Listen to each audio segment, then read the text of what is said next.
Amblysiphonella hails from the Upper Carboniferous into the Permian, with fossils found right across the northern hemisphere. It is a branching demosponge, growing up to around 20 centimeters in size.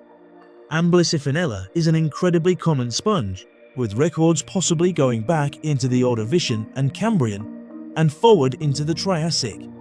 Due to this, it is even used as an index fossil within a lot of Upper Carboniferous formations.